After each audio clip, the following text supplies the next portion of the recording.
Down to the last three teams and the last two games with one spot left to be sealed. Sunrisers Hyderabad face Rajasthan Royals to decide who takes on Kolkata Knight Riders in the IPL 2024 final. We build up to qualifier 2 on Maruti Suzuki Arena. Presents ESPN Cricket for Timeout, powered by JBL, in the company of Tom Moody, Mitch McLennigan and Varun Aaron. Thank you, gentlemen, for your time. The action shifts from Ahmedabad to Chepauk, a ground where the results so far have seen chasing teams do well. 2 wins alone for teams who batted first, and we've seen dew play its part in some of the games, Tom. That could be a big factor in this qualifier. Without a doubt, toss will be critical.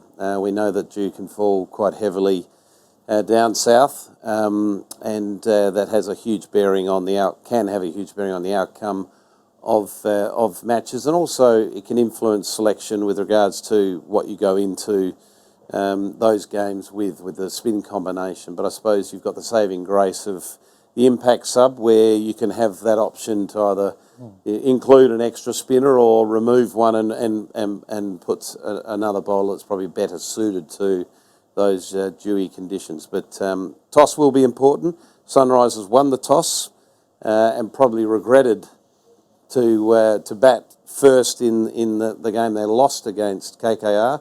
So I just wonder whether if they win again, they have a different outcome, as in bat second. Yeah, it is a unique dilemma for Pat Cummins and his side, isn't it? Because they've clearly loved batting first, but there's a big gamble that comes with it. Yeah, you've got to play the conditions, particularly in finals. If the wicket's going to get better and there is going to be dew and it's going to slide on, you have to bat second if you win a toss. And I think their side needs to probably reflect that. I think they're still a high-quality side.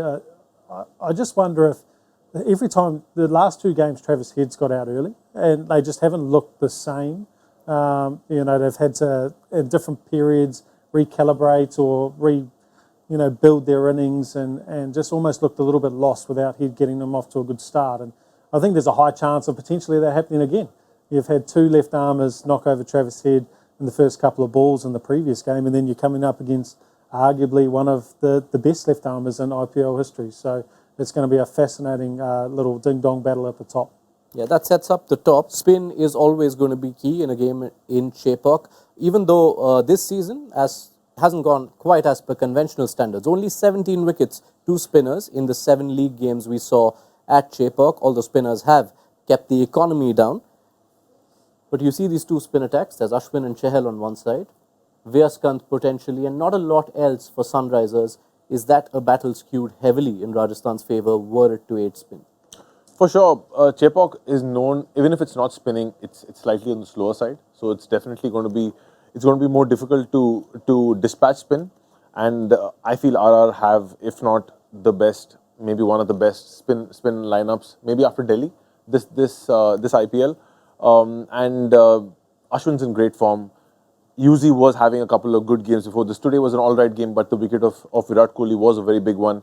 So obviously, RR are going into this game with Trent Bolt up top, bowling really well, and the 2 spinners. They look really, really strong. From the Sunrisers side, I think it's important for them to give Markande a go. They will have to, because last game they were found wanting without a quality spinner in the middle to complement Vijay. So spin's going to play a big role. It just depends what combination the teams are going to play. It is worth spending some time on what combination SRH go for at a venue which hasn't suited them historically. Just the 1 win in 10 games for Sunrisers at Chepauk. Having seen the team they've fielded in the last few games, we've wondered whether they're a bowler short. Which way would you go, Tom? I'd be tempted to play Markande, the local leggy, which frees up an overseas slot where I'd get Markram back into the side. I think Markram will just give them a little bit more stability at 4 and also give them an off-spinning option if they require that. And I just feel that batting order needs that at the moment, particularly as you mentioned, Mitch. If they lose 1 or 2 early ones, you've got a quality technical player in the middle there that can go through the gears quite comfortably. Yeah, I agree with that. The only other option to that, I would go with that option. I think it's a playoff. You need experience. You need someone who's been there, done that. I think Markram's got that experience.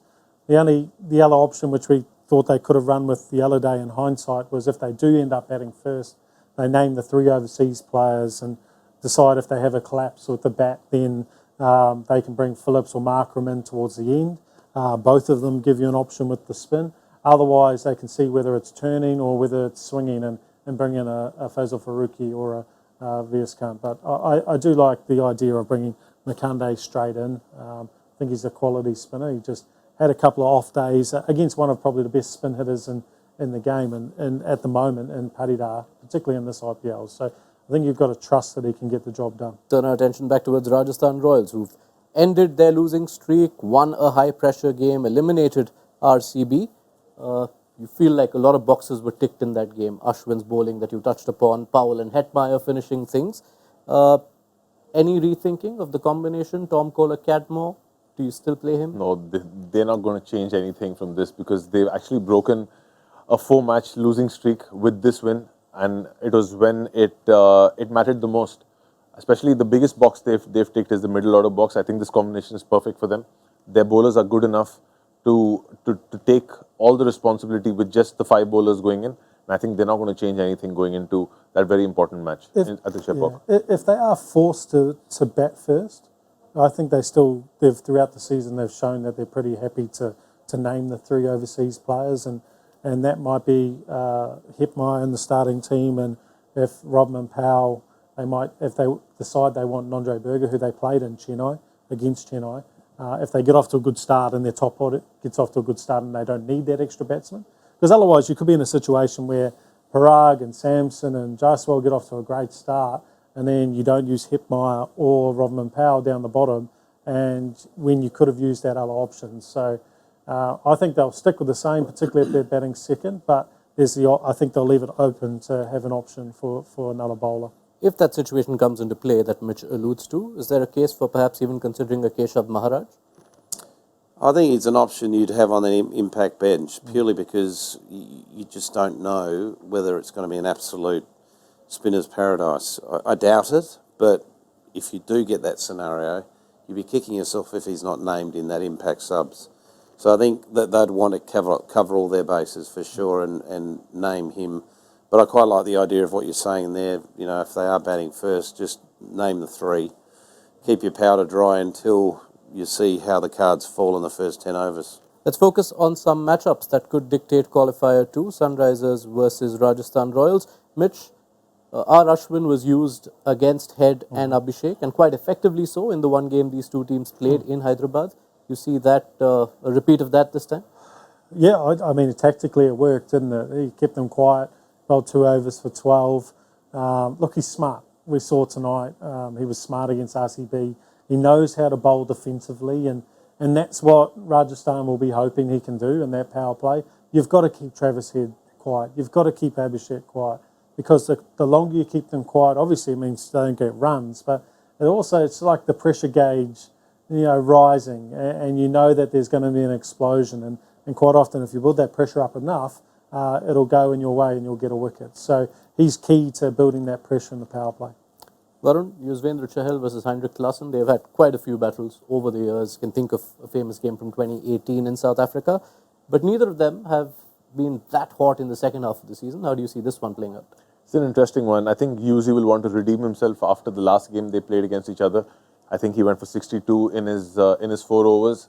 He's not used to generally going for so much, and he'll have to come back from that. Even from today, he's been a bit expensive today, and knowing Yuzi, he's just going to go wide to Klaassen, wide, slow. The one thing which we've been talking about with Yuzi is that he's just not turning the ball enough, and he's going to have to look to turn the ball to Klaassen, because if he's going to bowl flat and if he's going to bowl full, which he has been doing, Klaassen is going to smack him. So he's going to have to just resort to Yuzi Chahal of the first half of the IPL and get those smarts back and actually turn the ball a little. And Chepauk might be the ideal place to start turning the ball. And finally, Tom, the clash of the captains. Pat Cummins, Sanju Samson stand tall among the leaders this season, but potentially also a vital matchup when they come up against each other, if they do. Yeah, certainly. Pat Cummins has been terrific with his leadership this year. I think he's been a captain that most of the team have enjoyed having as their leader. You can see they have gravitated towards him, and He's empowered the group and given them the freedom to play and express a brand of cricket that we've all sat back and admired.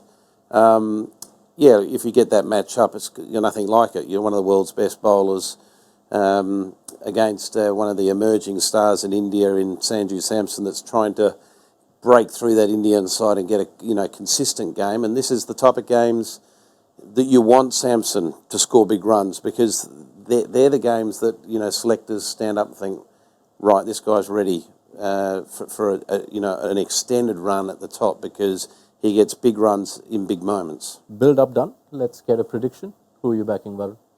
I'm going to back RR just because they've got a really good bowling attack and their spin attack is definitely one of the best. And especially in a game at Chepauk, it's going to boil down to who controls the middle overs, and I'm going to go with RR just because of that reason.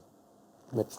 I'm going to go with Sunrisers. Just historically, the team that comes second and loses that eliminator, their first qualifier, will make it through to the finals. So I think they're hard to separate, but I think that extra day rest will put them in good stead. They decide. I think Varun's point around the spin is really an important point, but I just don't think the spin of Chahal is in form enough for me to feel confident that that's the right horse to back. So I'm backing Sunrisers.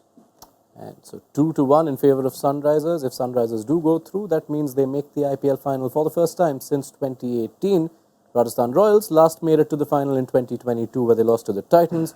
The only previous meeting between these two sides this season finished in a one-run win. Anything like that, and we'd have had a cracker at Chepauk. Introducing the epic new Swift. Time to go Swifting.